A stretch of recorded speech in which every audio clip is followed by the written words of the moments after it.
সকাল সকাল ওদের খাবার দেওয়ার অবস্থা দেখেন, মানে খাবারের জন্য ওরা একদম পাগল হয়ে যায়। আর এই যে এটা উপরে উঠছে, মানে ওকেও ঠোকায়, সব লাইকেও ছোট, যার কারণে আলাদা খাবার খাচ্ছে।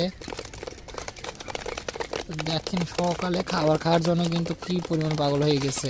তো এখন অনেকগুলোই বড় ছোট হয়ে গেছে, যার কারণে ওরা হচ্ছে মারামারি করে। ওরাই কিন্তু ভাই বোন, তারপর ওরা মারামারি করে। ওই দেখেন কি মারামারিটাই না করে।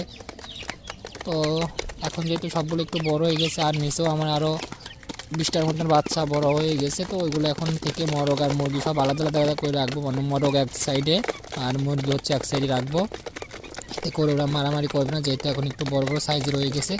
তো আমাদের খামারে মূলত আমরা হচ্ছে মুরগিগুলোকেই সংরক্ষণ করি, মানে কিছু বিশেষ ধরনের মরগ হলে সেগুলোকে আমরা একদম রেখে দিই, আর বাকিগুলোকে আমরা বিক্রি করে দিই। মানে মরগগুলো আমরা রাখি না, বিক্রি করে দিই, কারণ মরগের খাবার কষ্ট একটু বেশি হয়ে যায়। আর মুরগি আমরা রেখে দিই, এতে ওরা হচ্ছে ডিম থেকে বাচ্চা উৎপাদন করার জন্য আমরা মুরগিগুলোকে সংরক্ষণ করে রাখি।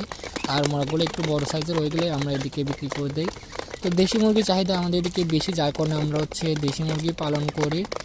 আমাদের আরও ফার্মি মুরগিও আছে, বাট সেগুলো আমাদের চাহিদা খুবই কম আমাদের এদিকে, এর জন্য আমরা ফার্মি মুরগি সেরকম বড় পরিসরে এখন পালন করি না, আগে করতাম। এখন আমরা দেশি মুরগি বড় পরিসরে শুরু করছি, মানে আমাদের খামারটা দেশি মুরগি খামারটা এখন গড়ে তুলতেছি।